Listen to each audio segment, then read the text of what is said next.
நாங்கள் எப்போ நிற்கிறது வெள்ளைக்காரன்டா வெள்ளையாக இருப்பான் ரோஸ் தோல் ஒரு இழிச்ச வேணுன்ட்டு நிற்கிறது எல்லாரும். அவனுக்கு என்ன விஜரா அவளத்துக்கு மண்டபலம் குறைவா இன்னொருக்கா அடுத்து விடு நச்சரிக்கிறார்களுக்கும் இந்த காணொலியை கட்டாயம் பகிர்ந்து விடுங்க. இந்த பிறப்பில் ஒரு காலாவது வெளிநாட்டுக்கு போடணும்னு நினைக்கிறார்கள் உண்டு. வெளிநாட்டில் கள நிலவரங்கள் எப்படி இருக்குது, அங்கத்தையான சூழ்நிலை எவ்வளோ சொன்னாலும் கேட்காம வாராக்கள் நிறைய பேர்.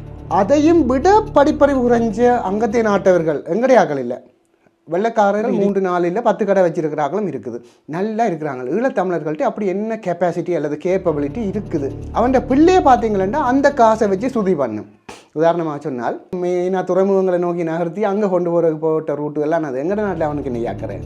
எங்கடைய ஆக்கள் அப்படியோ இல்லை, எங்கடைய ஆக்கள் எனக்கண்டு ஒரு நாடே இல்லை வந்து விட்டுட்டு போனது.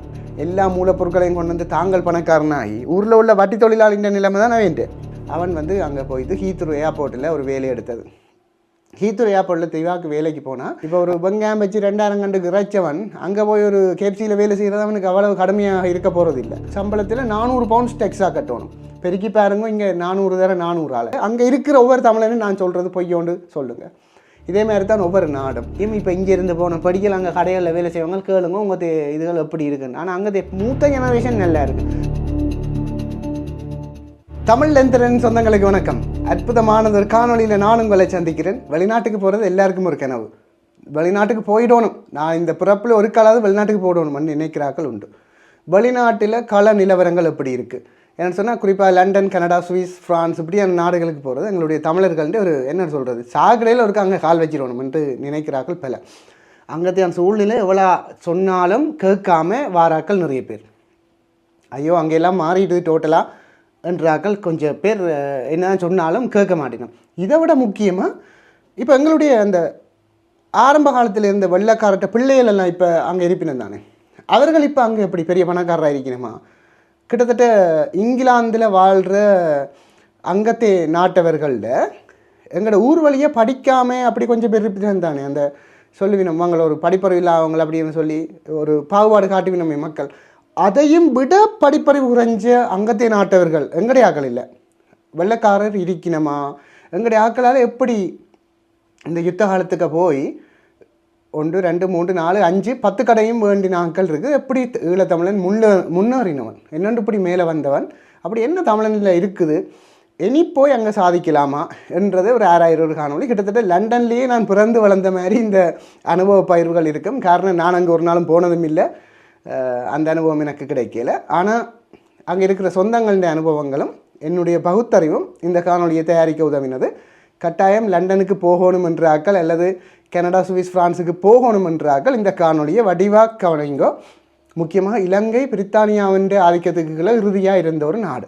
இந்த தேயிலை ரப்பரம் எல்லாம் அவங்களோட காலத்தில் வந்தது உங்களுக்கு தெரியும். இலங்கையிலேருந்து நிறைய அவர்களுக்கு சொந்தமான இடங்கள் கூட இருக்குது.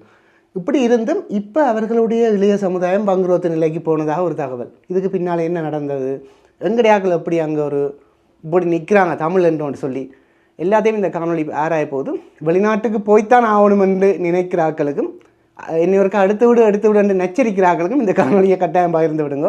நீங்களும் உங்களுடைய உறவுகளுக்குள்ள பகிர்ந்து ஈழத்தமிழர்களை நினைத்து சந்தோஷப்படக்கூடிய விடயங்களை பகிர்ந்து கொள்ளுங்க. ஒரு சுவாரஸ்யமான காணொலி. யூடியூப் தளத்தில் இப்படி கதைச்சிருக்க மாட்டிலும் ஒரு தரம் அப்படி ஒரு காணொலி. சுவாரஸ்யமான விடயங்கள் பலவற்றை பகிர்வோம். வாங்க காணொலிக்குள்ள போகலாம். என்ன விஷயம்னு சொன்னால் எங்களுடைய ஆக்களுக்கு ஒரு பெரிய ஒரு ஆசை, சாகக்கிடையில் ஒருக்கா வெளிநாட்டுக்குள்ளே கால் வச்சிடணும், வெளிநாட்டுக்கு போகணும். அதுக்கு காரணம் வேறு ஒன்றும் இல்லை. இங்கே ஒரு காணியை வேண்டுவோம்னு சொன்னால் வெளிநாட்டுக்காரர் வந்தோடனே ஈஸியாக அந்த காணி விலை போயிடுது. இங்கே உழைச்சி வேண்டேலாது, இங்கே உழைச்சி மிச்சம் பெறுது இல்லை.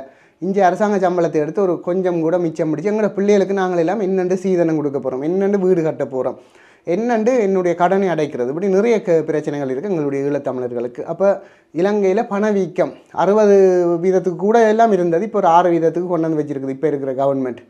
இன்ஃப்ளேஷன் சொல்வார்கள் பொருளாதார நிபுணர்கள். ஸோ இப்படியெல்லாம் பிரச்சனைகள் இருக்கேக்க இங்கே இருந்து என்னத்தை காண்றது. 6% 7% எஃப்டியில் வட்டி போகுது. ஆனால் பணவீக்கம் மாறண்டேக்க பெருசாக பேங்கில் போட்டு லாபம் இல்லை. ஒரு நாளாவது வெளிநாட்டுக்கு போடணும். பிறகு வார வட்டிக்கும் வித்ஹோல்டிங் டேக்ஸ் இருக்குது.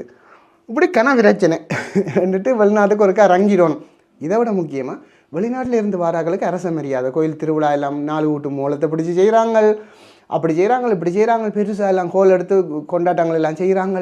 இங்கே உழைச்சி நாங்கள் இதெல்லாம் செய்யலாமோ அப்படியே தான் செய்கிறேன்னா இங்கே வேறு ஏதாவது தொழில்கள் தான் செய்ய வேணும். ரெண்டு கொஞ்சம் அதுக்கு இறங்கிட்டுது. இல்லை போட்டி போட்டு நாங்கள் நல்ல வழியில் அங்கே போய் உழைப்போம்னு சொல்லி யோசிக்கிற ஆக்களுக்கு இப்போ வெளிநாட்டில் உள்ள கல நிலவரங்கள் பெருசாக தெரிய சான்ஸ் இல்லை. எப்படி தெரியும்? எனக்கும் தெரியாது. அங்கே போனால் தானே தெரியும். அங்கே நிற்கிறவன் சொன்னாலும் இங்கே உள்ள ஆக்கள் யோசிக்கிறது, இவன் நான் வந்துட்டேன், இவன் வந்தால் இவன் முன்னேறி ஜெலஸில் பொறாமையில் சொல்கிறேன், ஈகோவில் சொல்கிறீன்னு சொல்லி நிறைய பேர் அந்த கதையை நம்ப தயாரில்லை. ஓம் தானே? உண்மையாக இப்போ அங்கே என்ன மாதிரி இருக்குது? எங்களுடைய ஆக்கள் 85-90களில் போனாக்கள் 3-4 இல்லை 10 கடை வச்சுருக்கிறாங்களும் இருக்குது, நல்லா இருக்கிறாங்க. ஈழத்தமிழர்கள்ட்ட அப்படி என்ன கெப்பாசிட்டி அல்லது கேப்பபிலிட்டி இருக்குது? இதுகள் எல்லாத்தையும் கதைக்க போகிறேன். முதலாவதாக கதைப்போம். இப்போ அவையை பற்றி கதைப்போம். முதல் யார்? வெள்ளைக்காரனு. நாங்கள் எப்போ நிற்கிறது வெள்ளைக்காரனுண்டா வெள்ளையாக இருப்பான், ரோஸ் தோல், ஒரு இழிச்ச வாயனுண்டு நிற்கிறது எல்லோரும். அவனுக்கு என்ன விஜரா? அவளத்துக்கு மண்டபலம் குறைவா? அந்த காலத்திலேயே உள்ள டெக்னாலஜியில் எங்களெல்லாம் கண்ட்ரோலில் வச்சுருந்தவங்க. இப்போ அவங்க இங்கே இல்லையே தவிர முழுக்க நாங்கள் கண்ட்ரோலாக இருக்கிறோம்ன்றது நிறைய பேருக்கு தெரியாது. ஈவன் உங்களோட ஃபோனுக்குள்ளாலே எல்லாம் அவங்களுக்கு கண்ட்ரோல் பண்ணிடுவாங்க. உங்களுடைய முழு டேட்டாவும் போகுது. வெள்ளைக்காரன் சரியான கட்டிக்காரன். நாங்கள் அப்படி நிற்கிறது, நாங்கள் கட்டிக்காரன். ஆனால் ஹார்ட் ஒர்க்கில் இந்த ஈழத்தமிழனை அடிக்கிற ஒரு திறமை இல்லையா? என்ன வேலை கொடுத்தாலும் செய்வான். காரணம், இங்கேப்பட்ட கஷ்டங்கள், செல்லடிகளும் யுத்தமும் துன்பமும் அடிபாட்டுக்கே மிருந்தவன், தோட்டம் செய்து வெயிலுக்கு 2 முன்னேறினவன். வெளிநாட்டில் போனால் அங்கே வெள்ளைக்காரன் கொடுக்குற ஒரு டாஸ்க்கை செய்து போட்டால் அவன் அதேமாதிரி 3 டாஸ்க்கை செய்வான். எங்கடையாக குறைந்தது 2 வேலை செய்வினோம் எல்லாரும். சில பேர் 3 வேலையும் செய்வினோம். சரி, அவேண்ட பிள்ளைகள்ன்ற கதையை இப்போ கதைப்போம். என்னென்றால் உங்களுக்கு தெரியும், முக்கியமாக நிறைய வெளிநாடுகள் தங்களுடைய காலனித்துவத்துக்கு கீழே அல்லது ஆதிக்கத்துக்கு கீழே நிறைய நாடுகளை வச்சுருந்தது. எங்கட நாடும் பிரித்தானிய காலத்தில் கடைசியாக விட்டுட்டு அவர் தான் சுதந்திரம் கொடுத்துட்டு போனது. இன்றைக்கு சுதந்திர தினம். ஸோ இந்த காணொலியை இலங்கையினுடைய சுதந்திர தினத்தில் கதைக்கிறது பொருத்தமாக இருக்கும். என்ன சொன்னால், என்னுடைய நாட்டை நேசிக்கிறவனாகவும் நான் ஸ்ரீலங்காவை நேசிக்கிறேன். என்ன சொன்னால், நான் இங்கே தான் படித்தேன், இலவச கல்வி, நான் இங்கே வாழ்கிறேன், எல்லாம் எனக்கு நிறைய விஷயங்கள் ஃப்ரீயாக கிடைக்குது. சரி, டேக்ஸிலையோ என்னவோ ஃப்ரீயாக கிடைக்குது, அங்கேயும் டேக்ஸ் அடிபடுது, ஆனால் அதை விடவும் மேலதையும் அறவிடப்படும். அப்போ இந்த நாட்டின் இருக்கிற நன்மைகள் அங்கே எப்படி வச்சுருக்காங்களன்றதை கதைப்போம். முக்கியமாக நான் சொன்ன மாதிரி அந்த வெள்ளைக்காரட்ட பிள்ளைகள் இப்போ எப்படின்றா, எப்போ பார்த்தீங்களா, ஒரு பணக்காரன் ஒருத்தன் கஷ்டப்பட்டு ஹார்ட் ஒர்க் பண்ணி பணக்காரன் அவன் ஊரில், அவன் பிள்ளையை பார்த்தீங்களா அந்த காசை வச்சு சுதி பண்ணும். உதாரணமாக சொன்னால், இந்த காலனித்துவ ஆட்சிக்கு கீழே பிரித்தானியா போன்ற எவ்வளவு நாடுகள் இந்த தேயிலை அது இதெல்லாம் பயிரிட்டது, ரோட்டு போட்டது, போயிறத பாதைகள் அமைச்சது, எல்லாமே என்ன எங்கள்கிட்ட இலங்கையில் இல்லை அக்கறை. என்ன அப்படி ஒரு அக்கறையும் இல்லை. நேரடியாகவே சொல்கிறேன், சில பொருட்களை இங்கே இருந்து அங்கே ஏற்றுமதி செய்வதற்காக அவன் சில மூலப்பொருட்களை கொண்டு போட்ட ரூட்டு தான் அது. அவனுக்கு தேவையான ரூட்டுகள் பொருள்கள் எங்கெங்கே இருந்தோ அதை மெயினாக துறைமுகங்களை நோக்கி நகர்த்தி அங்கே கொண்டு போட்ட ரூட்டுகள்லாம் அது. எங்கட நாட்டில் அவனுக்கு என்ன அக்கறை? அப்படி அது நினைச்சிடாங்க. அப்படி நினச்சா இப்போ எங்கள் நாடெல்லாம் கஷ்டப்படுது, டிட்வா புயல் வந்தது, யுத்தம் நடந்தது, இவ்வளோ மூல் கட்டுமானங்கள் நடக்கணும் செய்யலாமே எல்லாரும் என்ஜிஓவுக்கு பின்னாலே ஏதாவது ஒரு அரசியல் இருக்கும். அப்போ பப்ளிக்காக சொல்கிறேன் துணிஞ்சு. அப்போ இதுவும் அப்படியான ஒரு விஷயந்தான். அப்போ எங்கட ஊரில் உள்ள பணக்காரனை கழிச்சிட்டு அப்புறம் அவையிட்ட போவோம். பணக்காரன் என்ன செய்வான்டா, கஷ்டப்பட்டு ஹார்ட் ஒர்க் பண்ணி முன்னேறி வருவான். அவற்றை படிக்க என்ன செய்வான்டா, ஊர் வழியை பார்த்தீங்களாண்டா நல்ல ஒரு பெரிய பைக் கொண்டு எடுக்கும், பெரிய சுதியான ஃபோன் ஒன்று வச்சுருக்கும், சங்கிலி அடிக்கும், அப்படியே சுதி பண்ணி கொண்டு திரிக்கும், போதையை பாவிக்கும், பிறகு அழிஞ்சிடும். அவற்றை பிள்ளையும் சரி அதுவும் சரி. கிட்டத்தட்ட இதே சிச்சுவேஷன் தான் வெளிநாட்டில் இருக்குது. நாங்கள் சும்மா ஊர் வழியே சில வேளை இந்த கற்றறியாத சமூகங்கள் இருக்கும். இப்போ முந்தி இருந்தது, இப்போ குறைவு. அப்போ அவங்கள பார்த்து இவங்க படிப்பறியில் ஆக்கலையா, இவங்க சும்மா ஒரு ஆனாவனாவும் தெரியாது என்று அப்படி கழிச்சு விடுறதும் இருக்குது. அதை விட நாலேஜ் குறைவான வெள்ளைக்காரட்ட பிள்ளைகள் அங்கே இருக்குது. உங்களுக்கு தெரியுமோ தெரியாது, அவர்கள் சில தவறான நடவடிக்கைகள் பின்னாலையும் அவை தேவைப்பெற்ற சொத்துக்களை அனுபவிச்சுட்டு அனுபவிக்க ஓசியில் இருந்து சாப்பிட்ற ஆக்களுக்கு ஹார்ட் ஒர்க் செய்கிற அனுபவம் வராது. ஆன்லைனில் ஓட பண்ணுவான், இருவாப்பான், தின்னுவான், விழுங்குவான், அப்படியே நித்திர கொள்ளுவான், ஏதாவது தண்ணி அடிப்பான், அடுத்த நாள் ஒழுங்கு வேலைக்கு போவான்.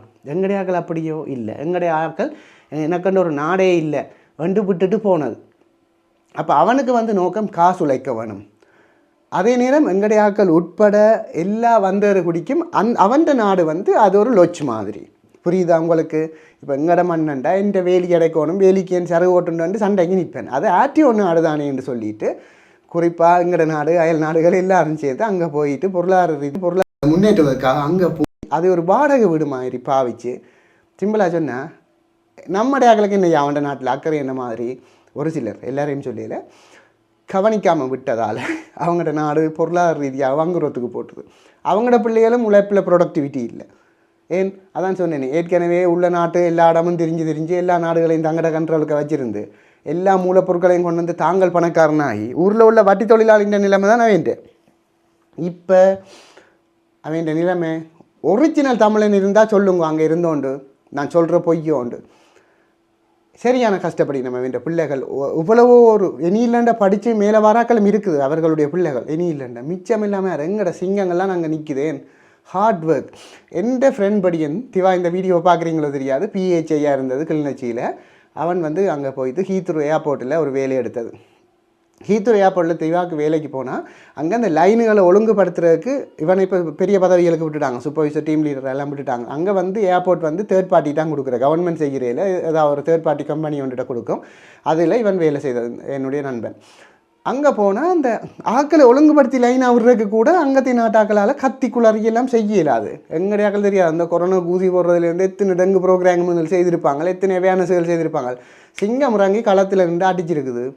அவன் டீம் லீடர் கூப்பிட்டு பாராட்டி ப்ரமோஷன் கொடுத்துருக்குறான். இது ஒரு சின்ன உதாரணம் நான் உங்களுக்கு சொல்கிறது. எங்களுடைய ஆக்களுடைய கேப்பபிலிட்டி வந்து செம கூட.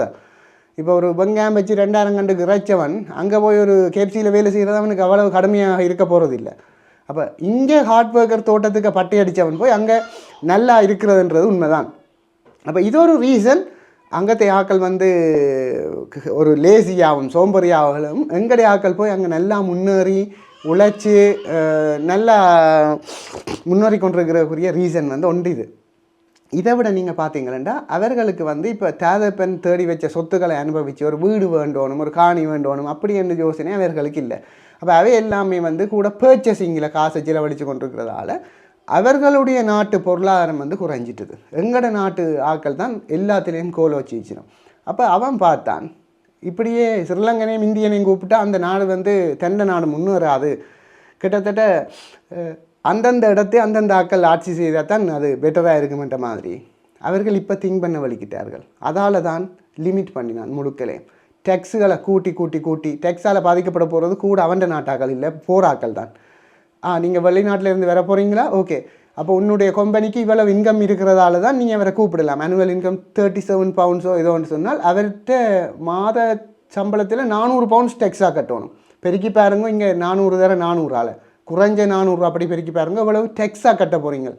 அதாவது இன்கம் டேக்ஸ் நான் சொல்கிறது. அதை விட நீங்கள் தண்ணி பில், ரூம் பில் எல்லாம் கட்டணும். ஸோ அவன் முந்தி ஜோதிச்சது வந்து எங்களுடைய ஆக்களை கூப்பிட்டு, வெள்ளைக்காரன் அவ்வளோ மடையன் இல்லை, எங்களுடைய ஆக்கள் வந்து நல்லா பட்டையடிக்குமென்னு அவனுக்கு தெரியும். கூப்பிட்டு நல்லா வேலை வேண்டி போட்டு ஃபில்டர் பண்ணி வடிகட்டி ஒரு சிட்டிசன்ஷிப்பை ஒரு கொஞ்சம் காலத்துக்கு பிறகு கொடுப்போம். அது மட்டும் நல்லா வேலை வேண்டுவோம். அதால் எங்களுடைய ஆக்கள் போய் அவேண்டி அடுத்த ஜெனரேஷன் தான் இனியில்ட்ட நல்லா இருந்தது உண்மை. அதாவது இப்போ நீங்கள் போக போகிறீங்களன்னு சொன்னால் உங்களோட பிள்ளை நல்லா இருக்கிறக்கா நீங்கள் போக போகிறீங்கன்னு நினச்சி கொண்டு போங்க, அவ்வளோதான் விஷயம். அவன் நாட்டில் படிக்காமல் போதைகள் அடித்து கொண்டு எல்லாம் செய்து கொண்டு அங்கே நிற்கிறார்கள் பயங்கர கூட அவன் நாட்டவன் கொஞ்சம் பேர். அப்போ அவர்களையெல்லாம் மேனேஜ் பண்ணுறது வந்து சரியான கஷ்டமாக அவைக்கு. அப்போ எக்ஸ்ட்ராவாக எங்கடையாக்களையும் எடுத்து போட்டு ரிஃப்யூஜி அடித்து அவைக்கு டொனேஷனும் கொடுத்து கொண்டிருக்க அவனுக்கு வேறு வேலை இல்லையா. வெள்ளைக்காரன் எல்லாம் இப்போ தெளிவாக இருக்கிறான். இப்போ முதல் ஃபில்டர் பண்ணுறது சரியான சுகம். எந்த வரலாறு தேடுறேன்டா முந்தித்தான் பாஸ்போர்ட்டில் தலை மாற்றலாம், கால் மாற்றலாம். இப்போ ஒன்றுமே தேவையில்லை, என்னுடைய ஃபேஸ்புக்கை தட்டினா முழுக்க வரும். அப்படியே சிஸ்டங்கள் க்ரியேட் பண்ணி வச்சுருப்பாங்க, போட்டு விட முழுக்க நான் நேரண்டு காட்டும். நான் ட்ராமா போடுறேன்னா இல்லை நான் உண்மையாக இயக்கத்தில் இருந்தேனானா என்னவோ எல்லாம் அதில் வரும். எல்லாம் உண்மையாக என்ன யாராவது விரட்டுறாங்களா எல்லாம் பார்த்துட்டு ரிஜெக்ட் பண்ணுறதான் கூடவே இருக்குது. காரணம் அவன்டே ஆக்கள் வந்து அங்கே டவுனாக போய் கொண்டிருக்கிறதான் மெயின் ரீசன். இது ஒரு கர்மா மாதிரியும் எடுக்கலாம். அல்லது ஒரு கதை ஒன்று இருக்குன்னு கேள்விப்பட்டேன். ஒரு அக்காவோட கதைக்கிறது. அவள் சொன்னால் ஏதோ ஒரு நாட்டில் ஒரு பறவை ஒன்று குடியேறி போய் அங்கே இருந்திருக்கு. அங்கே இருந்து அது தன் உணவு பழக்கத்தை மாற்றிட்டு முதல் நல்லா மெல்லிஸ் அது பறந்து திண்டு இரைகளை பிடிச்சி சாப்பிட்டு மெலிசாக இருந்தது. அந்த நாட்டில் போனோன்னே அவர்கிட்ட உணவு பழக்கம் மாறிட்டுது. அப்போ அவர் சைஸில் பெருத்துட்டார் அந்த பறவை. அவரால் சரியாக பறக்க முடியலை. அந்த இடத்துல ஒரு குறிப்பிட்ட ஒரு மனித இனத்தாலே அந்த பறவைகள் கூட்டம் வந்து வேட்டையாடப்படுது. இதே மாதிரி தான் சில நிலைமைகள். அப்போ அவர்கள் இந்த சுயத்தை இழந்து அவர்கள் அங்கே மாறினோன்னு அவர்கள் அங்கே டொமினண்டான இனமாக தக்க வச்சு கொள்ளையிலாது. இப்போ சிலது இருக்குது தான் அவர்களுடைய அரச பரம்பரை அவர்கள் எல்லாமே அந்த டிக்னிட்டியை சரியாக தான் மெயின்டைன் பண்ணினேன். மிச்சாக்களின் நிலைமைகளை அங்கே இருக்கிற ஒவ்வொரு தமிழனும் நான் சொல்கிறது பொய்யோண்டு சொல்லுங்கள். இதே மாதிரி தான் ஒவ்வொரு நாடும்.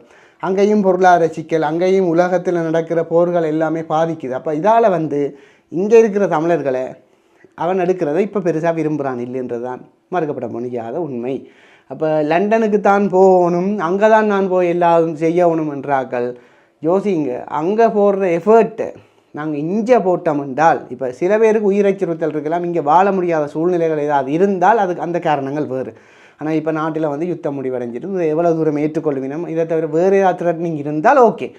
மற்றும்படி நீங்கள் அங்கே போடுற எஃபர்ட்டை இங்கே போட்டிங்களேன்னு சொன்னால், மாதம் ஒரு 2.5 லட்சம் இங்கே உங்களால் உழைக்கக்கூடிய மாதிரி ஏதாவது ஒரு ஐடியா பண்ணினீங்களேன்னு சொன்னால், ஸ்ரீலங்கா போல ஒரு சுதந்திரமான நாடு இல்லை என்றதை இந்த இடத்துல சொல்லிக்கொள்கிறது. எங்களுக்குள்ள சின்ன சின்ன இன பிரச்சனைகள் இருக்குன்றது மறக்கப்பட முடியாத உண்மை. காரணம், இப்போ சில இடத்துல எங்களுடைய ஆக்கள காணிகள் விடுவிக்கப்படாமல் இருக்குது, அதுக்கு பாதுகாப்பு காரணங்கள் அப்படி சொல்லப்படுதுன்றது உண்மைதான்.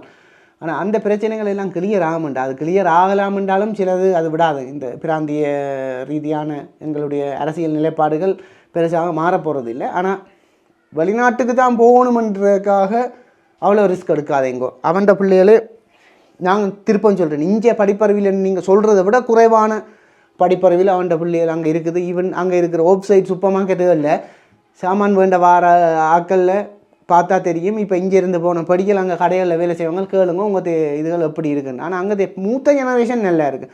90 வயது கிளவியும் தம்மடிச்சு கொண்டு வந்து எல்லாம் வேண்டி கொண்டு ஆரோக்கியமாக போகுது இல்லை. ஏன்னா அங்கே போகிற எல்லாமே குவாலிட்டி, அது வேறு கதை, அது இன்னொரு சாப்டர். உணவு அது இது எல்லாமே குவாலிட்டி என்ன இருந்தாலும் அங்கே இப்போ அதை அவர்களை பெருசாக எஃபெக்ட் பண்ணல. அவர்களுடைய நாட்டின் வெப்பநிலை, அவர்களுடைய உணவு பழக்கம், அவர்களுடைய எக்ஸசைஸ்.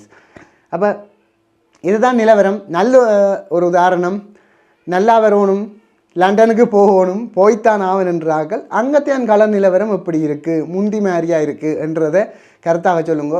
எங்கடையாக்கள் என்னென்னு முன்னேறினேன்டா, அவை போனது எனக்கு ஒரு நாடு இல்லை, உயிரை சுறுத்தல் யுத்தம், என்னுடைய உயிரை கையில் பிடிச்சி கொண்டு எத்தனை பேர் காருக்கு பின்னாலேயும் டேங்குக்கையும் அந்த லக்கேஜுகள் வைக்கிற பஸ்ஸுக்கு அந்த அதுகளுக்கு இருந்து போனாக்கள் எல்லாம் இவ்வளோ பேர். அப்போ தங்களுடைய உயிரை பணையம் வச்சு போயிருக்கணும், செத்தா சாகிறது எல்லாம் இருக்கிறாண்டு. அவர்கள் எல்லாம் போய் ஹார்ட் ஒர்க் பண்ணி தங்களுடைய பிள்ளைகளை நல்ல யூனிவர்சிட்டியில் படிப்பிச்சு நல்லா வச்சிருக்கணும். எங்களுடைய ஆக்களுக்கு நோமலாகவே எங்களோட டிஎன்ஏல ஹார்ட் ஒர்க் இருக்குது. போராட்டத்தில் ஹார்ட் ஒர்க் பண்ணாக்கள் நிறைய பேர் இருக்கணும். இந்த காணொலியும் பார்ப்பீங்கள். அதை விட இங்கே பல பொருளாதார ரீதியாக எங்களுடைய நாட்டை நல்ல நிலையில் வச்சுருக்கு ஹார்ட் ஒர்க் பண்ணி பிஸ்னஸ் பண்ணாக்கள் இருப்பீங்க. அப்போ அங்கே ஒரு களம், நல்ல திறந்த சந்தை, எங்களுடைய ஆக்கள் அடிச்சு நொறுக்குறாங்க, போய் நல்லா அதாவது சாதிக்கிறாங்களா, அதுதான் அந்த வார்த்தையில் சொன்னான். ஆனால் அந்த எஃபர்ட் வந்து அவர்களுடைய பிள்ளைகளுக்கு இல்லை. இது கிட்டத்தட்ட ஊரில் உள்ள பணக்காரங்க பிள்ளை எப்படி இருக்குமோ அந்த மாதிரியான ஒரு நிலைப்பாடு. அப்போ அவங்க பார்ப்பாங்க, இதுகளை எடுத்தால் இனியும் கரைச்சல், எங்கடைகளை பார்த்து தான் மிச்சம் மெட்டாக்களை பார்க்கலாம். அப்போ இனி மற்றவர்களை லிமிட் பண்ணுவோன்றதுக்காக வெளிநாடுகள் உஷாராகிட்டுது. இதுதான் உண்மை. இது ஒரு கர்ம ஆண்டு கூட சொல்லலாம். முந்தி அவர்கள் எல்லாரையும் கொண்டோல வச்சுருந்தவை, இப்போ அவர்களுடைய பிள்ளைகளுடைய எஃபர்ட் வந்து குறைஞ்சிட்டுது, மெட்டாக்கள்கிட்ட கூடுது. அதாவது அடிமைப்படுத்தப்பட்ட இனம் முன்னேறுது, அடிமைப்படுத்தி கொண்டிருந்தவர்கள்னது பொருளாதாரம் குறையுது என்றது மறக்கப்பட முடியாத உண்மை இல்லையா? நான் சொல்கிற பிள்ளையான்னு நீங்கள் சொல்லுங்கள். இது யாருடைய மனதையும் ஹேர்ட் பண்ணுறதுக்காக இந்த விஷயத்தை சொல்லல, உண்மை நிலவரத்தை நான் சொல்கிறேன். இதுக்கு பிஞ்சியும் அங்கே போகிறோம், சிம்பிளாக கேட்டு பாருங்க. எங்கடைய ஆக்களை அவங்களோட படம் முடிஞ்சுன்னு சொல்லுவாங்க, அவங்களோட பிள்ளைகள் எல்லாம் கஷ்டப்படுதுன்னு சொல்லுவாங்க. நான் சொல்கிறது ஒரு சிலர் என்ன கிட்டத்தட்ட ஒரு பெரிய ஒரு பெர்சன்டேஜ், ஒரு மெசிவான க்ரௌட் வந்து அங்கே அப்படி தான் இருக்குது. அதால் லண்டனுக்கு எல்லாம் போனால் நல்லந்தான் இல்லைன்னு நான் சொல்ல வரையில. ஆனால் அவன் உங்களை எடுப்பானான்றது முதலாவது பிரச்சனை. அவன் தண்டை நாட்டை பேலன்ஸ் பண்ணுறதுக்காக சரியாக போராடி கொண்டிருக்கிறான். அடுத்ததாக இங்கேருந்து ஏதாவது செய்யலாமான்று ஐடியா பண்ணுங்கள். இந்த காணொலி எல்லாருக்கும் ஒரு பிரயோஜனமான காணொலியாக இருந்திருக்குமா நான் நம்புகிறேன். இப்படி டீட்டெயிலாக வந்திருக்கும் தெரியல, இன்னும் டீட்டெயிலாக இதுகள் கதைக்கலாம் என்றால் நேரத்தை கருத்தில் கொண்டு இதோட முடிக்கிறேன். இந்த விஷயங்கள் சம்மந்தமாக நீங்கள் என்ன நினைக்கிறீங்களன்றதையும் கருத்தாக பதிவிடுங்க. மறக்காமல் இந்த காணொலியை உங்களுடைய உறவுகளுக்கு ஷேர் செய்யுங்க. ஈழத்தமிழர்கள் எப்போவுமே எதிலையுமே குறைஞ்சாக்கள் இல்லை. இலங்கையினுடைய இன்றைய இந்த சுதந்திர தினத்தில் வெளிநாட்டு வாழ்க்கையாக இந்தியா பெட்டர் என்ற மாதிரியும் லண்டனில் எப்படி எங்களுடைய ஆக்கள் முன்னேறணுன்றதை ஓரளவு டீட்டெயிலாக கதைச்சிருப்பேன். மீண்டும் இன்னொரு நல்ல காணொலியில் சந்திப்போம். நன்றி, வணக்கம், பாய் பாய்.